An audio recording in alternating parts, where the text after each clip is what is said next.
selamat bertemu kembali dengan saya Kak Rose yang sore ini akan menemani Anda di acara Rumpis No Secret. Wah. Ada Daniel di pojok sana yang menemani kita hari ini dan tentunya juga hadir beberapa bintang tamu yang akan berbagi cerita dan kita tanya nasihat-nasihatnya. Salah satunya yang pertama ada Ustadz Syam. Assalamualaikum. Waalaikumsalam warahmatullahi wabarakatuh. Udah cukup tidur ya Ustadz ya? Alhamdulillah. Nanti kita mau tanya ya kegiatan Ustadz seperti apa biasanya karena kemarin sempat membagikan pada saat setoran hafalan sempat ketiduran. Oh gitu Itu videonya. Ustadz beneran emang pengalaman pribadi? POV. Oh POV. Kirain Ustadz juga suka gitu. Tapi kita kebacakan dulu ya untuk membahas apa yang lagi ramai di luar sana yang menarik perhatian publik. Baik itu untuk hal-hal yang datang dari dunia nyata maupun dari dunia maya.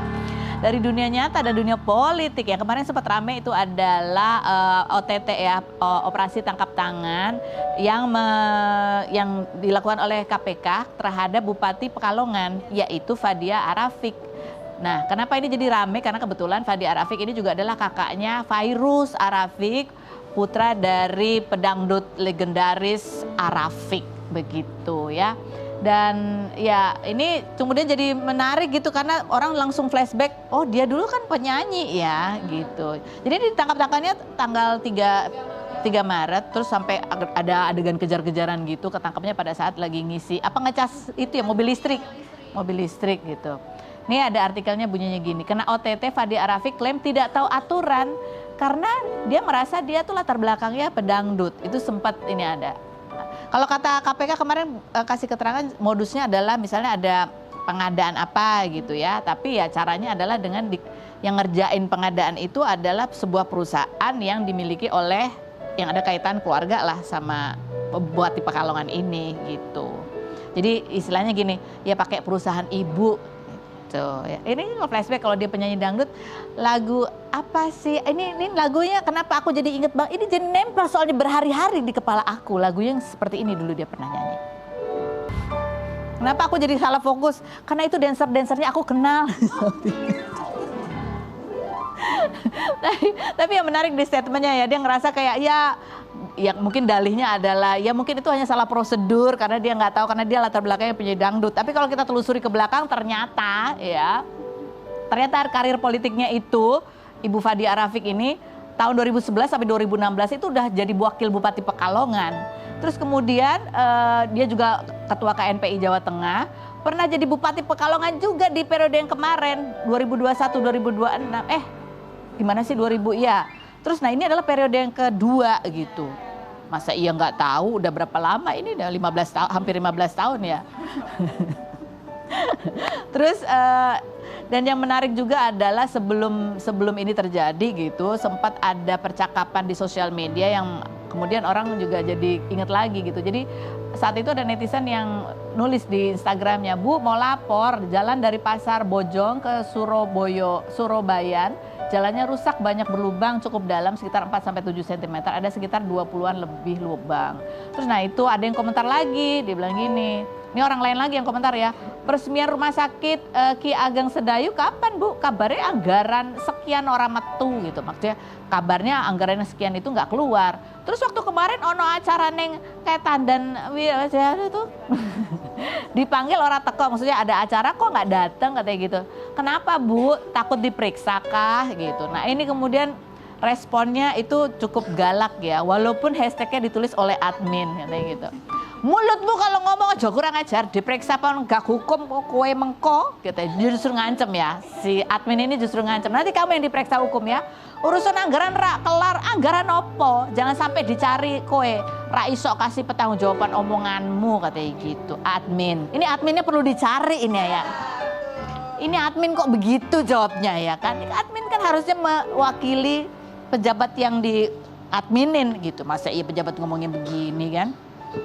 Gitu ya. Terus nah ini kalau orang juga kemudian jadi menggali-gali ternyata emang keluarga anak-anaknya Arafik ini banyak memang yang aktif di dunia politik, di partai politik, bahkan banyak juga yang menjabat. Tapi ada juga ternyata yang pernah terlibat juga terjerat kasus korupsi yaitu kakaknya yang namanya Fat El Fous gitu ya, tercatat pernah menduduki posisi penting di Ormas dan Saya Partai.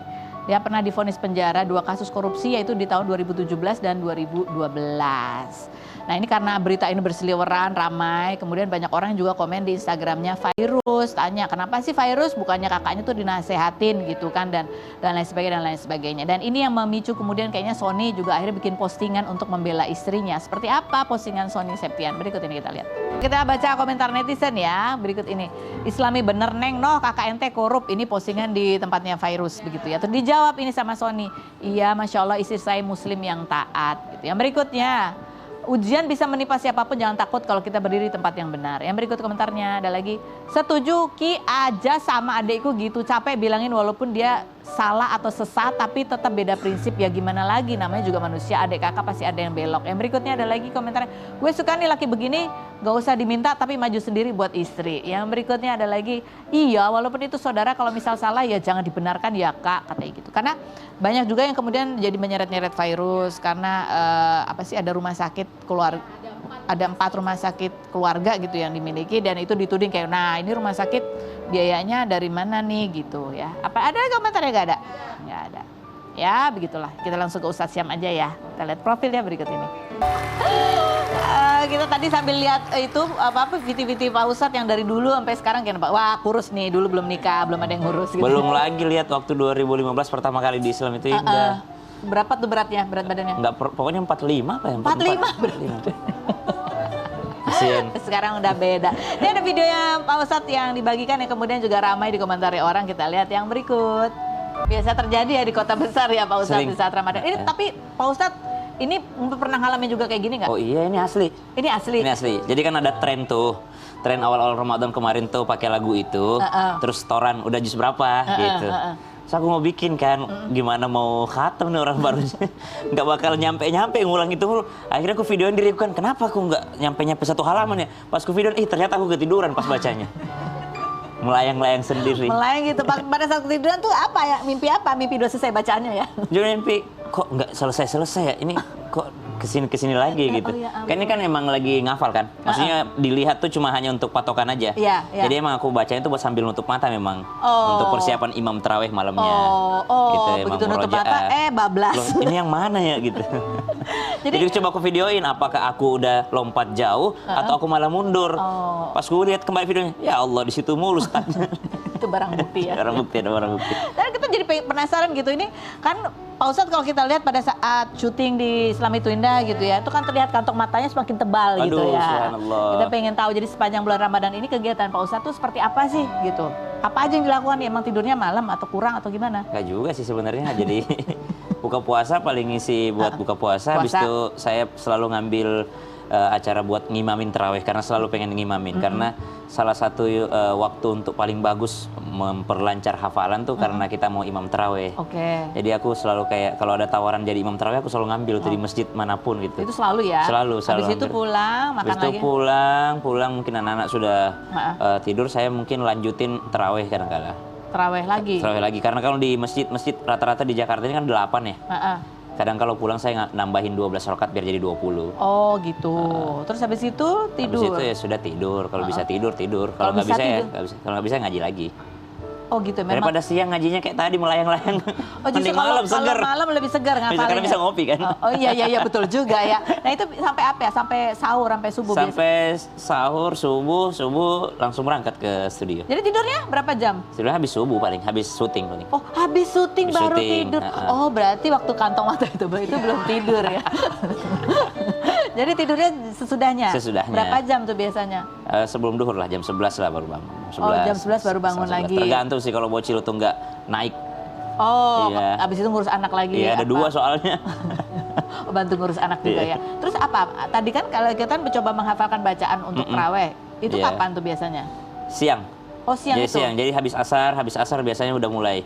Habis asar atau maghrib ke isya, ya kan. Tapi paling sering siang, karena kalau udah asar tuh udah ada ceramah buka puasa kan. Ini langsung aja kita lanjutin tuh soal tarawih nih. Sebenarnya kalau bacaan tarawih itu seperti apa sih? Benarkah bahwa kalau jadi imam tarawih itu juga perlu memperhatikan jemaatnya gitu, jangan panjang-panjang. Nih salah satu kita ambil contoh, ya Ustadz Syam juga contohnya, kita lihat yang berikut. komentar netizen ya seperti apa. Imam jangan baca ayat panjang-panjang gitu. Ada lagi yang bilang kalau di tempat kami nada lama dan panjang sudah kabur semua kayaknya jemaah gitu. Ada lagi yang bilang, Pak Ustadz bacaan suratnya yang panjang, bacaan surat yang panjang kasihan yang udah tua berdiri lama-lama takut gak kuat, kasih surat pendek aja. Yang berikutnya, udah ini aja. Gimana Pak Ustadz kalau melihat ini? Saya ngimamin di situ tuh semenjak masjid itu berdiri 4 tahun yang lalu. Dan masjid di sekitarnya banyak. Ada masjid yang bacaan panjang, ada yang agak lambat, ada yang sederhana, ada yang cepat banget masjid daerah situ tuh. Jadi emang makmum tuh emang dipersilahkan memilih. Kalau pengen yang cepat yang sholatnya di sini, pengen yang lambat sholatnya di sini. Dan belum pernah sih selama saya imam tuh ada yang bilang panjang tuh, yang bilang panjang cuma netizen doang. Kalau imamnya di masjidnya Pak Ustadz nggak ada ya? Nggak pernah sih, karena memang mereka manggil imam dari luar semua. Karena memang mereka ada. Bahkan waktu tahun berapa itu saya imam di Masjid Kubah Mas itu memang sejuz semalam. Jadi 1 rakaat itu 1 halaman. 1 juz 1 malam. Jadi emang selesai 30 juz untuk 1 bulan Ramadan. Dan itu jamaahnya bukan orang sekitar. Orang Medan ngontrak di samping Kubah Mas, orang pada ngontrak. Jadi sengaja memang. Sengaja datang karena ingin mengkhatamkan Quran di sholat tarawihnya. Jadi memang tergantung apa ya kapasitas jamaahnya gitu ya. Jadi karena di Indonesia masjid banyak, silahkan memilih kalau mau yang cepat ya. Ada masjid yang ini, ada yang ini. Iya. Nah ini ada yang berikut lagi nih Pak Ustadz. Ini tentang seorang Muslim yang membagikan pengalamannya. Dia kerjaannya pada saat kapanpun itu adalah mencicipi makanan, termasuk saat di bulan Ramadan. Jadi dia menceritakan bagaimana ketika dia harus mencicipi makanan di bulan Ramadan. Kita lihat videonya. Ini komentar netizennya ya, ini mungkin juga kita tanyain ke Pak Ustadz nih, makruh nggak sih katanya gitu. Yang berikutnya, emang boleh gitu ya gitu. Ada lagi komentarnya, lah batal itu gitu. Nah kita tanya aja sama Pak Ustadz, jadi gimana Pak Ustadz kalau kayak gitu? Makruh menuju batal kalau tidak ada tujuan. Oh, kalau tidak ada tujuan. Kalau tidak ada tujuan, makruh menuju batal bahkan. Sampai haram bahkan. Kalau tidak ada tujuan, iseng doang gitu. Kata dalam Islam boleh ngicipin makanan, iseng nggak boleh. Tapi kalau bagian dari tugas? Bagian daripada tugas, seorang istri yang akan masak buat keluarganya gitu ya. Atau misalnya saya punya anak toddler, mau ngasih makan, kalau nggak aku cicipi dulu ntar kepedesan dia. Itu ada tujuannya gitu. Jadi itu nggak apa-apa? Nggak masalah. Asal? Setelah dicicipin dibuang. Ya. Saya malah lebih ngeri lihat videonya waktu dia cuci. Waktu dia kumur yang pakai air itu, saya lebih malah takut masuk yang itu malah. Jadi mestinya kalau habis itu ya tinggal dilap ataupun ya berkumur boleh, tapi jangan sampai berkumur yang sampai ke kerongkongan gitu. Jangan sampai pakai air gerucok gitu ya. Itu malah lebih serem. Itu yang udah bahaya. Kalau sikat gigi di siang hari? Boleh saja. Nggak ada masalah. Cuma ya? Makruh kalau sudah lewat sholat duhur. Kalau pagi mau berbangun membiasakan. Boleh. Asal jangan tiap jam. Ya. Sedangkan siwak saja yang tidak ada rasanya, itu kalau sedang berpuasa lebih baik dihindari saja. Kenapa begitu? Apalagi pasta gigi kan ada rasanya gitu, ada flavornya. Jadi lebih baik dihindari karena sifatnya orang berpuasa itu sebenarnya lemah. Mohon maaf ini bau mulut itu emang sudah sifat fitrahnya itu. Jadi memang dimakruhkan pakai parfum, dimakruhkan kita terlihat segar tuh dimakruhkan sebenarnya. Iya, justru kita harus di hadapan Allah tuh kita kayak, duh lapar banget. Jadi kalau ada kecil ngeluh jangan ditegur. Emang begitu. Ada anak yang aduh lapar banget mah, aduh nggak kuat nih. Emang begitu, Allah senang malah lihat dia tuh. Begitu, jadi jangan diseger-segerin. Jangan kayak sok kuat gitu, nggak usah. Ya emang kita dilatih buat lapar. Jadi nggak boleh kelihatan kayak, wah aku pasang bulu mata biar melek gitu, nggak usah ya. Maksudnya ya udah gitu, kalau ya memang makruh kalau udah sikat gigi diseger-segerin, terus pakai face mist untuk seger-segerin. Jadi seadanya saja, karena memang kita memperlihatkan bahwa di hadapan Allah saya memang jelek dan lemah gitu. Di hadapan Allah ya, bukan di hadapan manusia ya. Iya. Yang berikutnya soal hampers nih. Ini gimana nih kalau dari pandangan Pak Ustadz ya? Ini ada lucu sih konten netizen soal hampers. Kita lihat nih, dia bilang gini, we listen, we don't judge ya. Nggak suka dikasih hampers, pusing aku mikirin balikinnya. Terus reaksi netizen kita baca yang berikut. Nggak berharap dikirim balik sih, karena niatnya emang ngasih. Tapi kalau emang nggak dikirim balik, beneran ya, cukup tahu aja. Prinsip Q, jika AQ menerima, maka AQ harus memberi, biar seimbang, katanya gitu. Yang berikut, gue seumur umur belum pernah dapat hampers. Aduh kasihan banget sih dia. Gue suka ngirimin hampers tapi belum pernah ada yang ngirimin gue hampers. Gak munafik, kadang suka ada rasa pengen juga gitu, katanya gitu. Yang berikutnya ada lagi, Habis gitu. Jadi gimana? Nggak tahu, saya pengalaman juga soalnya. Pengalaman yang mana nih? Bingung balikinnya. Banyak Karena yang yang ngirim kan kayak bukan hanya bingung balikinnya ya, bingung storyin-nya. Karena kalau yang satu di storyin, yang satu nggak enak gitu. Iya, Terus iya. banyak banget gitu kan. Masya Biasanya Allah, banyak banget ya Pak Ustadz. waktu awal Alhamdulillah. nikah. Oh, waktu awal nikah. Waktu insight-nya tinggi. Sekarang udah nggak terlalu kan. Oh, dikirim memang untuk diposting Iya ya. benar. Tapi memang dalam Islam tahadu tahabu, saling menghadiahilah kalian, maka kalian akan saling mencintai. Tapi janganlah menghadiahi kalau belum siap untuk ikhlas gitu. Oh, iya. Jadi jadi kalau kita memang ada perasaan ingin dibalas, karena Islam itu bukan agama jual beli. Akhlak Islam itu akhlak mulia, bukan akhlak pedagang. Akhlak pedagang itu nanti saya memberi kalau saya dikasih. Apa untungnya gitu kan? Iya, tapi kalau akhlak Islam itu tidak berhitung untung rugi. Jadi ketika memberi hampers ya jangan berharap dibalikin. Cuma yang dikasih ya tahu diri. Jadi Minimal posting lah.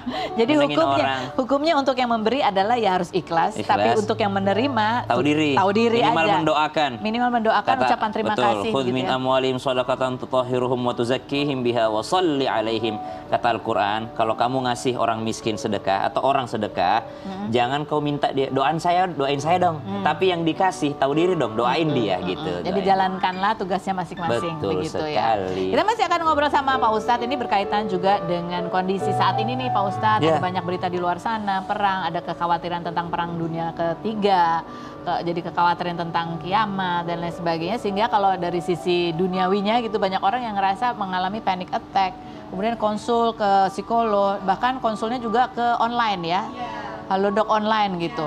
Coba kita lihat salah satu psikolog yang akan kita tanya juga pandangannya. Kita lihat dulu profil Indah Sundari berikut ini. Kita sudah bersama dengan Indah Sundari. Assalamualaikum. Waalaikumsalam. Tapi ya tadi ya, ini dulu ya intermezzo ya. Ibunya Pak Ustadz tadi katanya WhatsApp ya. Setelah lihat video Pak Ustadz tadi tidur, baru sadar, oh itu tidur beneran. Aku pikir handphonenya ibu ya. Yang ngehang. Yang ngehang. Oke, kembali lagi ke persoalan. Kita lihat ini beberapa postingan ya, war anxiety, kendali, gejala, dan cara mengelolanya. Ini ada beberapa hipnoterapis yang juga membagikan ceritanya gitu ya. Sudah mulai ada beberapa klien yang datang ke saya karena anxiety, membayangkan perang dunia ketiga akan segera datang. Ada yang relate juga ini enggak gitu. Ada lagi ya komentar, ada lagi satu lagi nih dokter juga. Ada gak sih yang pernah nemu pasien EGD datang dengan anxiety karena mau World War III gitu ya. Sekarang tuh banyak IGD yang kedatangan pasien-pasien yang mengalami panic attack anxiety seperti itu ya. Betul. Kita baca juga komentar netizennya, apa sih yang ada di perasaan mereka? Sumpah, buka sosmed isinya dunia beneran mau kiamat bentar lagi. Ya gue Islam, gue juga percaya hari kiamat, tapi nggak kebayang kalau misal ada di zaman gue, mana anak gue masih kecil-kecil lagi gitu. Stres banget, anxiety, kambuh-kambuhan gara-gara ributin perang sama kiamat ini. Yang berikutnya, saya sampai konsul psikolog ya, gara-gara isu Epstein ya, karena itu kan juga serem ya, tentang anak-anak yang kemudian dieksploitasi, kemudian juga perang dunia ketiga. Sekarang muncul lagi nih anxiety gara-gara banyak TL bahas Dajjal katanya gitu. Allahu. Yang berikutnya kita lihat lagi ada nggak ya? Aku mau tanya ya, sebenarnya apa sih yang dihadapi orang tuh sampai dia mengalami anxiety ketika membaca berita dan kemungkinan perang dunia ketiga? Jadi itu sebenarnya gini Kak, kita kalau ngomongin anxiety itu kan dimulainya dari segala sesuatu yang tidak pasti dan tidak bisa diprediksi ya gitu. Kalau sekarang nih kan lagi banyak berita tentang perang dunia ketiga, terus tadi isu Epstein dan lain sebagainya, Kiamat, Dajjal. betul. Ini kan sebenarnya hal-hal di luar kontrol dan kendali manusia gitu. Jadi ketika hal ini terjadi, apalagi paparan sosial media juga cepet banget gitu kan, informasi yang ini belum selesai diproses, muncul informasi lain terus-terusan, itu yang akhirnya ngebuat banyak orang cemasnya ini numpuk, nggak selesai-selesai, akhirnya jadinya ke gejala-gejala anxiety, permasalahan-permasalahan anxiety akhirnya gitu. Ini kelompok masyarakat yang seperti apa sih yang biasanya memang lebih mudah beresiko mengalami anxiety atau panic attack ini? Sejujurnya mungkin kelompok masyarakat yang sering banget buka sosmed ya. Oke. Gitu loh. Karena kan informasi itu paling cepat dari sosmed dulu kan. Jadi semakin banyak kita buka sosmed, semakin banyak informasi yang kita baca, apalagi kan sosmed tuh mainannya algoritma nih gitu. Kita searching misalnya satu berita tentang perang dunia gitu kan, nanti kan pasti berita-berita berikutnya, informasi berikutnya yang muncul yang relatable gitu kan, kurang lebih sama. Itu yang jadinya malah bikin makin cemas gitu. Semakin banyak kita menghabiskan waktu di sosial media, kita semakin terkukung di situ, akhirnya jadinya kita lupa sama realitanya gitu. Akhirnya masuklah ke situ. Ya soalnya efek dari algoritma ketika muncul lagi berita itu lagi, jadi seolah-olah kita yang nggak ngerti jadi gini, beneran ini ya, banyak banget ini beneran, kayaknya ini lagi tren banget, ternyata itu FYP di algoritma dia. Gitu kan. Nah ini bagaimana kemudian caranya apabila serangan itu muncul, apakah ada pertolongan pertama gitu supaya itu tidak menjadi tumpukan-tumpukan masalah mental lainnya gitu ya. Kita akan bahas yang berikut ini, jangan kemana-mana, tetap di Rumpi No Secret.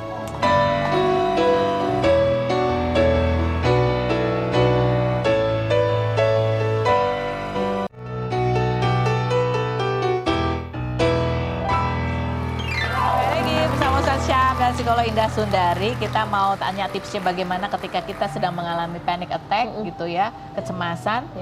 Pertolongan pertamanya apa yang harus kita lakukan? Sebenarnya yang pertama tuh harus kita pastikan adalah kita harus tahu dulu sumber kecemasannya apa gitu. Kayak orang mau beli obat kan harus tahu dulu sakitnya apa gitu kan ya Kak. Jadi yang pertama kita harus tahu dulu sumber kecemasannya apa aja sih yang kira-kira menyumbang gitu loh terhadap si kecemasan kita ini. Tadi kan sempat dibahas sosial media sekarang kan informasinya ini cepat banget, dan seringkali sosial media tuh kayak buah si malakama juga sih. Satu sisi memang sebagai tempat untuk kita berkomunikasi, tapi di sisi lain bisa jadi sumber kecemasan juga kalau misalnya informasinya tidak kita kelola dengan baik. Jadi hal pertama yang bisa kita lakukan secara praktis, batasi sebenarnya penggunaan sosial media. Kalau kita sadar terlalu banyak informasi ataupun berita yang bikin kita cemas yang kita dapat dari sosial media, cut off, batasi dulu, itu yang pertama.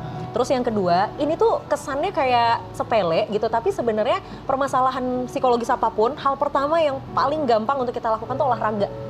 Apapun olahraganya. Kalau kita senengnya misalnya olahraganya gerak banyak, ya udah olahraga yang bikin kita banyak bergerak. Tapi kalau kita ngerasa kita lebih calm down, kalau kita misalnya lebih tenang, lebih zen, ya udah ada pilates, ada yoga zaman sekarang gitu kan. Olahraga gitu. Itu dua. Dan yang ketiga, tetap terhubung sama orang terdekat. Jadi ngobrol sama orang kanan kiri nih, jangan gadget terus gitu, jangan sosmed, terus lihat kanan kirinya orang nyata di sekitar kita siapa, ngobrol lah. Supaya dia tidak terputus dari kehidupan realnya. Betul. Tapi kalau misalnya lagi serangan itu tuh apa yang bisa dilakukan supaya detak jantung itu kembali normal ritmenya? Iya, jadi memang itu kan kondisi panic attack ya. Beberapa orang terkadang tidak bisa mendeteksi juga sebenarnya tiba-tiba panic attack, nggak jelas juga nih kenapa, akibatnya karena apa gitu. Yang pertama jelas nafas dulu sih gitu. Jadi kita berusaha untuk atur nafas dulu. Kalau aku biasanya suka bilang sama klien-klien di ruang konseling tuh coba pakai sistem relaksasi pernafasan 3-4-3. Gimana tuh? 3-4-3 tuh 3 hitungan tarik nafas, 4 hitungan ditahan nafasnya, 3 hitungan dihembuskan perlahan. Di mulut? Ya, dari mulut. Nah, itu lakukan terus sampai kita benar-benar merasa lebih rileks.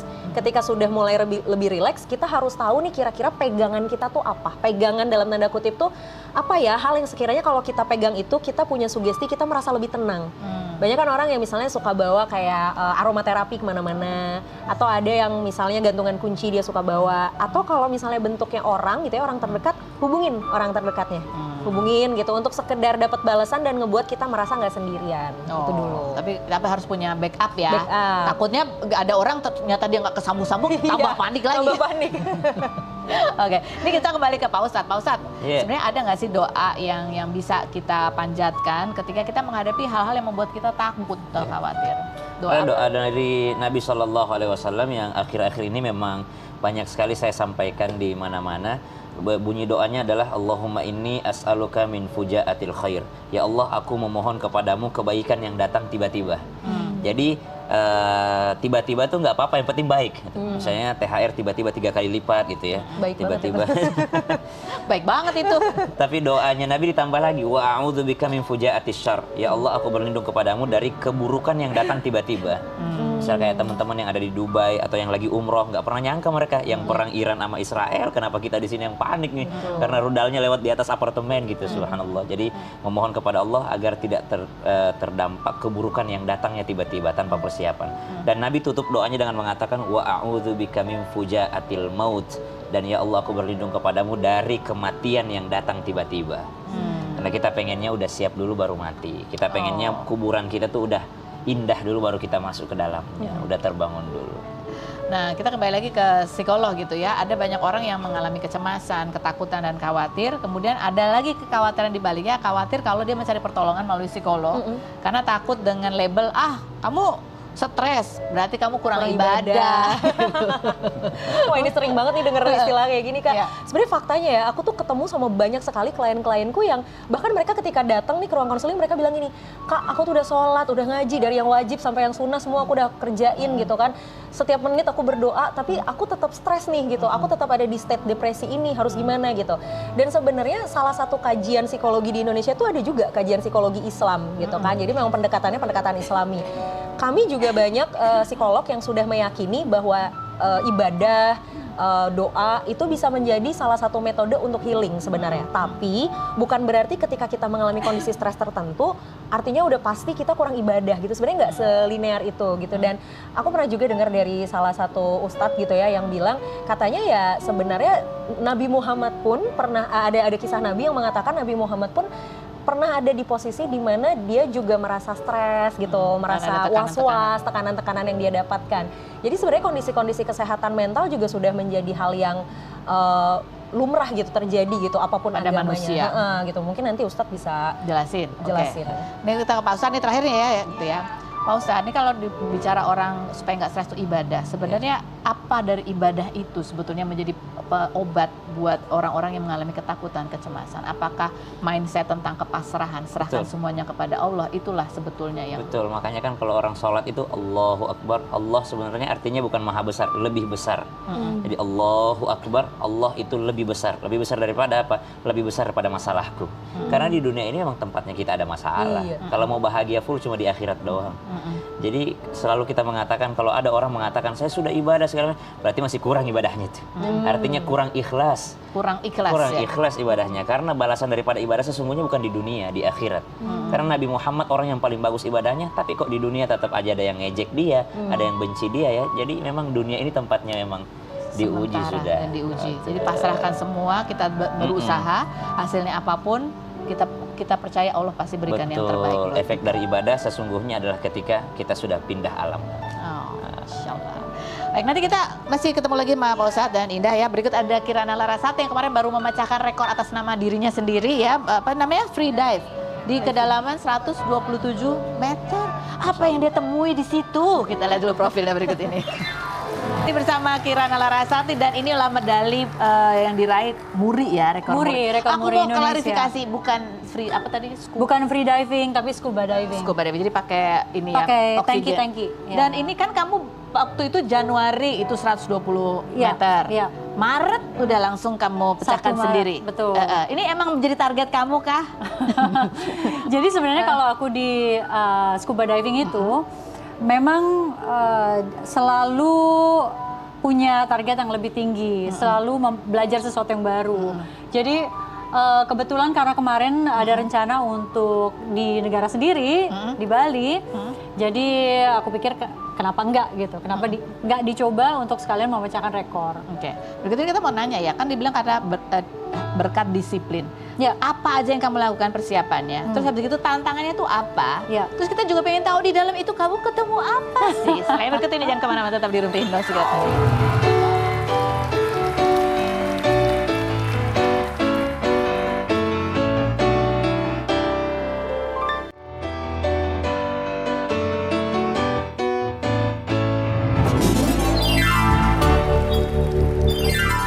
Kaget sampai.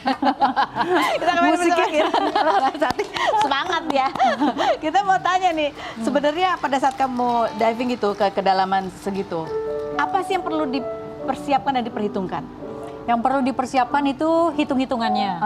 Karena udara yang dipakai itu setiap tangki itu beda dan aku bawa 5 tangki. Tangki itu isinya apa? Oksigen?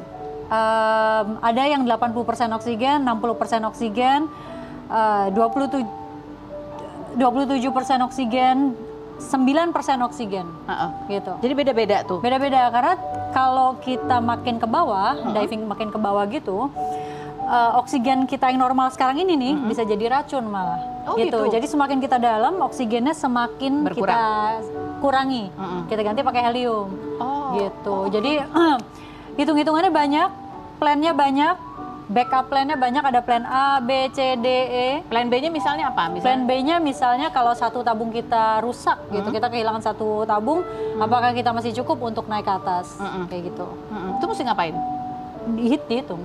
Dihitung lagi, dihitungnya di bawah, dihitung Enggak. Kita bikin dari atas, darat. dari darat. Udah ada perhitungannya. Dari malam sebelumnya. Terus persiapan fisik, makan minuman sehat, tidak minum alkohol ataupun yang lain-lain. Jaga kesehatan badan, harus fit, olahraga. Kemudian apalagi ya? Olahraganya jadi apa nih persiapan sebelum kamu akhirnya? Paling tidak badan tuh harus fit lah. Ibaratnya bukannya Jadi olahraga biasa aja nih. olahraga biasa aja, yang penting badan terjaga fit. Terus untuk pada saat pemilihan lokasi itu kan tantangan area tuh Nah, beda-beda. karena kan biasanya aku latihan itu di Malaysia, di Sipadan. Di sana itu kondisinya lebih mudah untuk mencapai kedalaman sampai 200 bahkan. Kalau di Bali itu kan ini kemarin pertama kali aku cukup kaget karena cukup ada arus, cukup ada apa ya? Jadi kita ketika mau turun ada perlawanan dari bawah gitu, ibaratnya kayak gitu. Jadi susah bahasanya. turunnya ke bawah ya? Karena arusnya rada ke atas. Oh, begitu. Jadi kita harus pakai skuter air, begitu. Terus ombaknya di atas juga cukup cukup apa ya bilangnya wavy. Jadi kita tuh ke bawah ke sana ke sini bahkan dari di atas. Jadi tantangan alamnya lumayan dan kan laut Indonesia tuh sebenarnya di atas tuh airnya sekitar 28 derajat lah ya, normal lah. Begitu di 90 tiba-tiba deng turun ke 20 derajat. Dingin. Jadi ini baru pertama kalinya juga kamu di situ. Kalau di Indonesia baru pertama kali aku nyelam dalam. Jadi kan kalau misalnya tantangannya begitu, berarti kan waktu kamu untuk bisa mencapai kedalaman yang kamu inginkan itu kan waktunya jadi lebih banyak. Ya betul. Berarti ini mesti ngitung ini juga dong. Itu harus dihitung, betul. Betul. Oksigennya ada berapa Semakin lama, tentunya udara yang kita pakai semakin banyak. Jadi kita ada maksimal penyelaman kita tuh berapa lama. Kalau memang terjadi apa-apa, kita harus ngapain, kita butuh waktu. Pastikan waktu itu tidak melebihi waktu yang kita sudah plan. Begitu. Dan akhirnya berhasil lah Akhirnya dengan berbagai berhasil. tantangan. Nah kalau kita lihat fotonya, nah ini kan persiapannya tuh ya bajunya kayak rapet banget gitu Bu. Mana bajunya ya, cuma kelihatan matanya doang ya. Ya. Ini kan sementara hobinya olahraganya di pantai di laut, tapi kulitnya dia masih bagus. Ini Ibu gimana perawatannya selain pakai baju anti UV ini? Kita kan sadar diri ya, modal kita kan di muka ya, kita selalu cari uang tuh dari muka juga dari kulit. Itu harus dilindungi banget. Aku tuh nggak doyan banget tanning. Jadi semua kalau habis diving pada berjemur, aku anti. Nah lihat aja nih udah kayak gini ya. Ini syariah banget ya Ustadz ya, bagus ya. Oke. Ini demi melindungi dan aku memang kemana-mana sekarang juga nggak terlalu terbuka sih, karena matahari tuh enggak banget ya. Ini sebenarnya nih aku banyak orang memuji kulit aku kan, tapi ada lah melasma sedikit yang garis-garis gitu ada. Nah itu nggak bisa disembuhin kan. Jadi yang bisa kita lakukan adalah menjaga sebaik-baiknya. Terakhir, abis ini targetnya berapa lagi Bu? Mungkin 150, tapi jujur belum ada persiapan konkret ke sana. Mungkin. Ini biaya semuanya dari Ibu atau? Iya, biaya sendiri nih masih nih, makanya pengen dapat sponsor dong. Sponsor sunscreen boleh berbentuk uang tapi ya. Karena makin dalam memang makin mahal. Berapa kira-kira itu budget yang dikeluarkan untuk tripnya ya? Untuk satu penyelaman aja. Satu penyelaman aja hampir 20 juta lah, satu kali menyelam. Satu kali menyelam, itu belum tapi persiapan dan belum latihan-latihan sebelumnya ya. Oh, bisa lah ada. Hubungi nomor di bawah ini ya. Belum bajunya. Oh iya. Nggak tahu kan bajunya berapa harganya. 20 juta juga, enggak. Hah? Iya. Kirana terima kasih banyak sudah berbagi pengalamannya, sukses terus. Ustadz terima kasih, Indah terima kasih sudah hadir dan terima kasih juga buat Anda semua yang sudah bergabung. Mungkin menyelam juga menjadi salah satu pilihan Kirana untuk bisa healing ya, untuk menghilangkan stres dan anxiety itu tadi. Mudah-mudahan kita semua selalu dalam keadaan sehat, damai, bahagia. Kita ketemu lagi Senin sampai Jumat di acara Rumpi Indo Secret.